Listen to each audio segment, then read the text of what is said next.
ಎಲ್ಲರಿಗೂ ನಮಸ್ಕಾರ ರೀ. ಹೆಂಗದಿರಿ? ನಾನು ಶ್ವೇತಾ. ಜಗತ್ನ್ಯಾಗ ನಡೆದಿರೋ ಸುದ್ದಿನ ನಮ್ಮ ಉತ್ತರ ಕರ್ನಾಟಕ ಭಾಷೆದಾಗ ಹೇಳಲಿಕ್ ಬಂದೀನಿ. ಮಸ್ತ್ ಚಾ ಕುಡ್ಕೋತ ಖಡಕ್ ಮಿರ್ಚಿ ಮಂಡಕ್ಕಿ ನೋಡಿ ಸುಮ್ಕುಂದ್ರಬೇಡ್ರಿ. ಮತ್ತ ನಮ್ಮೆಲ್ಲಾ ವಿಡಿಯೋಸ್ಗಳನ್ನ ಲೈಕ್ ಮಾಡ್ರಿ. ನಿಮಗೇನ್ ಅನಿಸ್ತದ ಕಮೆಂಟ್ ಮಾಡ್ರಿ. ಛೇ ಛೇ ಛೇ ಛೇ ಛೇ ಹಿಂಗ ಆಗ್ಬಾರ್ದಾಗಿತ್ತು ನೋಡ್ರಿ. ಸಿದ್ದರಾಮಯ್ಯ ಸಾಹೇಬ್ರಿಗೆ ಅದ್ ಎಂಥ ಅವಮಾನ ಅಂತೀನಿ. ಹಿಂಗಾಗ್ಲೇಬಾರ್ದಾಗಿತ್ತು. ಅದ್ರಾಗ ಸ್ವತಃ ಲಾಯರ್ ಆಗಿ ಬೇರೆ ಕೋರ್ಟ್ನ್ಯಾಗ ಮರ್ಯಾದೆ ಕಳ್ಕೊಳ್ಳೋದು ಅಂದ್ರೆ ಏನ್ ಹೇಳ್ರಿ? ಹಂಗೆಲ್ಲ ಆದ್ರ ತೀರಾ ಅವ್ರ ಮಾನ ಮರ್ಯಾದೆ ಎಲ್ಲಿ ಉಳಿತದ ಹೇಳ್ರಿ?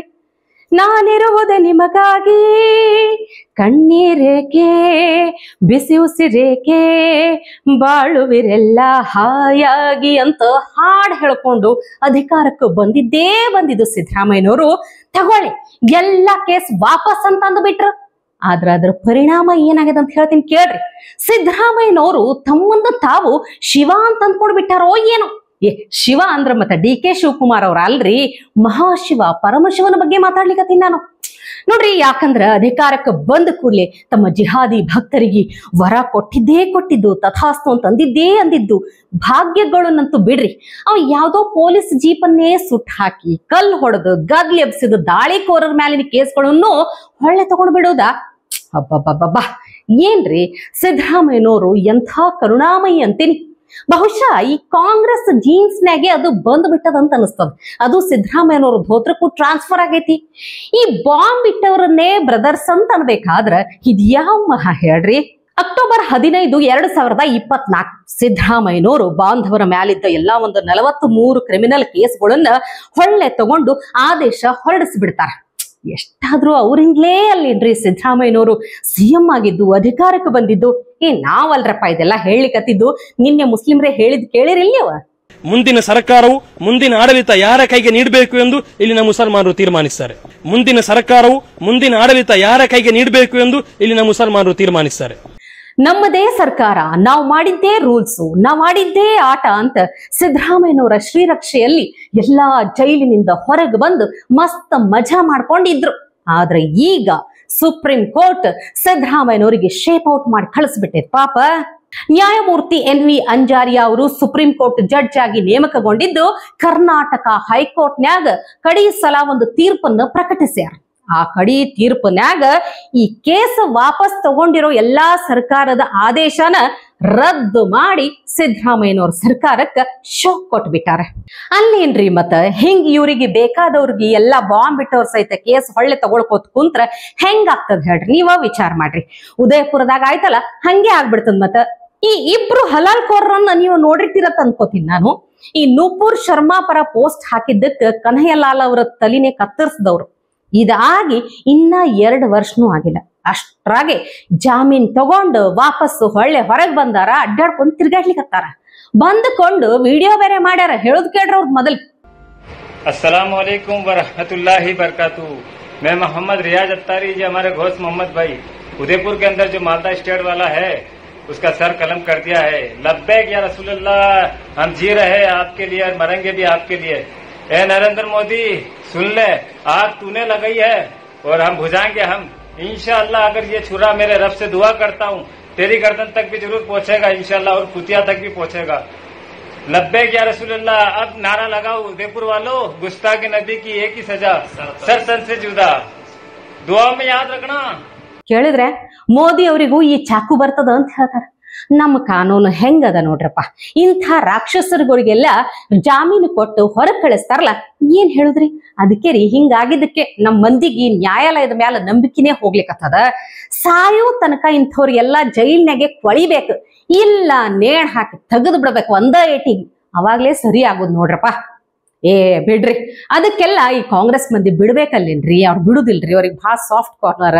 ಅವ್ರು ಯಾವಾಗ್ಲೂ ನೋಡ್ರಿ ಇಂಥವ್ರಿಗೆ ಬಹಳ ಸಪೋರ್ಟ್ ಮಾಡ್ತಿರ್ತಾರೆ. ಈಗ ನೋಡ್ರಿ, ರಾಹುಲ್ ಗಾಂಧಿ ಅವ್ರು ಏನ್ ಹೇಳಿಕೆ ಕೊಟ್ಟಾರ ಕೇಳಿದ್ರೆ ನೀವು? ಈ ಪಾಕಿಸ್ತಾನದ ಮೇಲೆ ಭಾರತ ಏನೂ ದಾಳಿ ಮಾಡಿಲ್ಲ ಅಂತ, ನಮ್ಮ ರಫೇಲ್ ಅನ್ನ ಅವ್ರು ಹೊಡೆದ್ ಹಾಕ್ಯಾರ ಅಂತ ಹೇಳಿದ್ರು. ಈಗ ಅದನ್ನೇ ಅವ್ರು ಚೇಲಾಗೋಳ್ನು ಹಂಗ ಫಾಲೋ ಮಾಡ್ಲಿಕ್ಕೆ ಚಾಲು ಹಚ್ಕೊಂಡ್ ಬಿಟ್ಟಾರ. ಅವರು ಒಂದೊಂದೊಂದೊಂದು ಮಾತಾಡ್ಲಿಕ್ಕತ್ತಾರ. ನಮ್ದು ಎಷ್ಟ್ ರಫೇಲ್ ಹೊಡೆದಾರ ಹೇಳ್ರಿ ಅಂತ ಕೇಳ್ತಾರ. ಆ ಎಳಸು ರೇವಂತ್ ರೆಡ್ಡಿ ಇಲ್ಲೇನ್ರಿ, ಅವ್ ಏನು ಗೊತ್ತೋ ಏನು ಸುದ್ದಿಯೋ ಅವರು ಹಂಗ మాట్లాడతార. మోడీ గారు తెచ్చిన రాఫెల్ యుద్ధ విమానాలు మన పాకిస్తాన్ కూల్చింది. ఎన్ని కూల్చిందో రాఫెల్ గురించి చెప్పమంటే ఈరోజు చర్చ లేదు.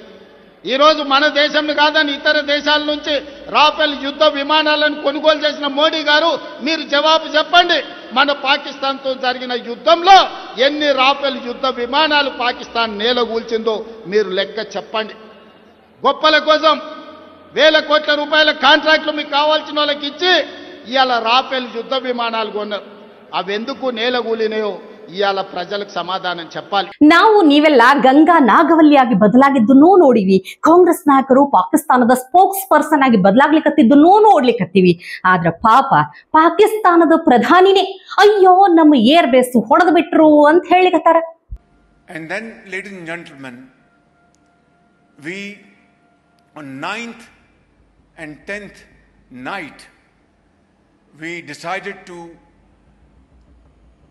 respond in a measured fashion to Indian aggression, and we had decided that at 4:30 in the morning after Fajr prayers, Pakistan armed forces led very ably by our Field Marshal, Chief Army Staff sitting here, Syed Asim Munir, to teach a lesson to our enemy.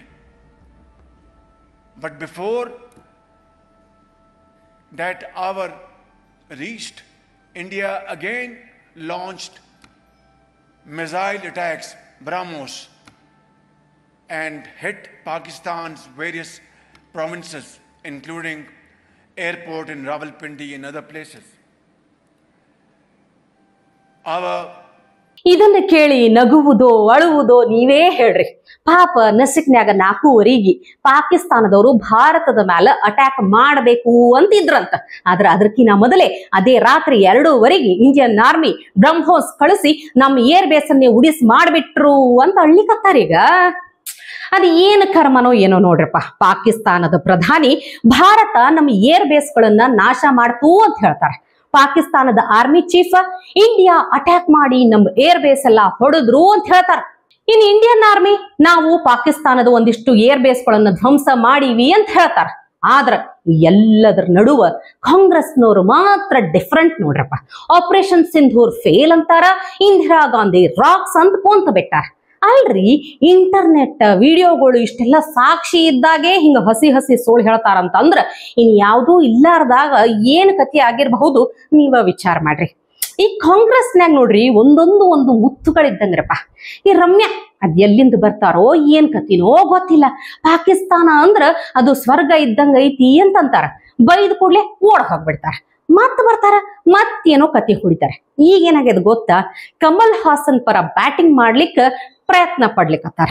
ಅದಕ್ಕೆ ನಮ್ಮ Ranganna full ಝಾಡಿಸಿ ಓಡಿಸ್ಬಿಟ್ಟಾರ. Madam, ನೀವು ಒಂಥರ ಈ Siberian bird ಇದ್ದಂಗೆ ಅವಾಗ ವಲಸೆ ಬತ್ತೀರಿ.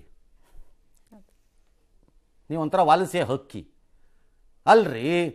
ಈಗೇನು ಯಾರ್ರೀ ರಾಜ್ಯದ ನೆಲ ಜಲ ಭಾಷೆ ಸಂಸ್ಕೃತಿ ವಿಚಾರದಲ್ಲಿ ಗಂಭೀರವಾಗಿ ತಗೋತಾರೆ? ರಾಜಕಾರಣ ಬಿಡಿ, ಫಿಲಮ್ ಬಿಡಿ. ಅಯ್ಯೋ, ಫಿಲಮ್ ಬಿಟ್ಬಿಡಿ. ಫಿಲಮಲ್ಲಿ ಆಕೆ ಆ್ಯಕ್ಟ್ರೆಸ್ಸು ಆಕೆನ ಗಂಭೀರವಾಗಿ ತಗೋಬೋದು. ಆ್ಯಕ್ಟ್ರ್ ಹಿಂಗೆ ಮಾಡಿದ್ದಾರೆ ಹಂಗೆ ಮಾಡಿದ್ದಾರೆ ಅಂತ ತಗೊಳ್ಳಿ. ಇದರಲ್ಲಿ ಯಾರು ರೀ ತಗೋತಾರಿಕೇನ ಗಂಭೀರವಾಗಿ? ಇವ್ರನ್ನ, ಈ ಮೇಡಮ್ನ ಮಂಡ್ಯಾಗ ಹೋಗ್ಬಿಟ್ಟು ತೊಟ್ಟಿ ಮನೆ ಮಾಡ್ತೀನಿ, ಜನರದ್ದು ತಲೆ ಕಾಯ್ತೀನಿ, ಕಾಪಾಡ್ತೀನಿ ಅಂದ್ಕೊಂಡು ಬುರ್ಡೆ ಬಿಟ್ಬಿಟ್ಟು ಒಂದು ಎಲೆಕ್ಷನಲ್ಲಿ ಸೋಲ್ಸಿದ ತಕ್ಷಣ 1.5 ವರ್ಷ ಅಜ್ಞಾತವಾಸಕ್ಕೆ ಓಡೋಗಿದ್ದು ಗಿರಾಕಿಗಳು ಇವರೆಲ್ಲ. ನೀವು ಬಂದು ನಮಗೇನ್ರಿ ಹೇಳೋದು? ಕ್ಷಮೆ. ಆ ಗಿರಾಕಿ ಕ್ಷಮೆ ಕೇಳಿದ್ರೆ ತಾನೇ ರೀ ಮೇಡಮ್ ಕ್ಷಮಿಸೋದು. ಕೇಳಿಸ್ರಿ, ಆಯ್ತು, ನಿಮ್ಮ ಮಾತೆ ನಡೆದೋಗ್ಬಿಡ್ಲಿ. ನಿಮ್ಮ ಋಣಗಳಿದೆಯಲ್ಲ, ಕೆಲವು ಹಿರಿಯ ನಟರು ಮತ್ತು ನಟಿಯರದ್ದು, ಆ ಕಮಲಾ ಹಾಸನ್ ವಿಚಾರದಲ್ಲಿ ಅದನ್ನು ನಿಮ್ಮ ಮನೆ ಒಳಗಡೆ ಇಟ್ಕೊಳ್ಳಿ. ನಿಮ್ಮ ಋಣಗಳನ್ನು, ನಿಮ್ಮ ಸಂಬಂಧ ಸ್ನೇಹ ಇದ್ದರೆ ಅದು 4 ಗೋಡೆಗಳ ಮಧ್ಯೆ. ರಾಜ್ಯಕ್ಕೆ ಬಂದು ಅದನ್ನು ತುಪ್ಪ ಸವರಕ್ಕೆ ಬರಬೇಡಿ ಇಲ್ಲಿ. ಒಂದು ವೇಳೆ ನಾಳೆ ಏನಾದರೂ ಅಪ್ಪಿ ದೇವರೆಂಬುವವನು ಇದ್ದಾಗ ಕೆಳಗಿಳಿದು ಬಂದು ಏನಯ್ಯ ಕನ್ನಡದ ವಿಚಾರದಲ್ಲಿ ಹೀಗೆ ಹೇಳ್ತಿದ್ದೀಯಾ ಅಂತ ಹೇಳಿದ್ರೆ ನೀನು ನನ್ನ ದೇವರಲ್ಲ ಅಂತೀನಿ. ಬರ್ದಿಟ್ಕೊಳ್ಳಿ. That should be our stand. ಯಾವುದೋ ಫಿಲಮಲ್ಲಿ ಆ್ಯಕ್ಟ್ ಮಾಡಿರ್ತೀರಿ, ಏನೇನೋ ಸಂಬಂಧಗಳನ್ನು ಬೆಳೆಸ್ಕೊಂಡಿರ್ತೀರಿ, ವಾಣಿಜ್ಯ ವ್ಯವಹಾರಗಳಿಗೆ ಮುಂದಕ್ಕೆ ಹೋಗಿರ್ತೀರಿ. ಈಗ ಬಂದು ನಮ್ಮ ಮೂಗಿಗೆ ತುಪ್ಪ ಸವರಕ್ಕೆ ಬರ್ತೀರಾ ಎಲ್ಲರೂ ನೀವುಗಳು? ಛೇ ಸ್ವಲ್ಪ ಮಾನ ಮರ್ಯಾದೆ ಇದ್ರೆ ಇನ್ನು ಮಾತಾಡ್ಲಿಕ್ಕೆ ಬರಬಾರ್ದಂತೀನಪ್ಪ ನಾ ಅಂತೂ. ಇವತ್ತಿಗೆ ಸುದ್ದಿ ಸಾಕಲ್ಲ, ನಾಳೆ ಇಂಥವೇ ಮತ್ತೊಂದಷ್ಟು ಸುದ್ದಿ ತರ್ತೀನಿ. ಚಹಾ ಇಟ್ಕೊಂಡು ಮಿರ್ಚಿ ಮಂಡಕ್ಕಿ ನೋಡ್ಲಿಕ್ಕೆ ಕಾಯ್ಕೊಂಡಿರ್ರಿ. ಟಿವಿ ವಿಕ್ರಮ, ದೇಶ ನಿಮ್ಮ ಕೈಯಲ್ಲಿ.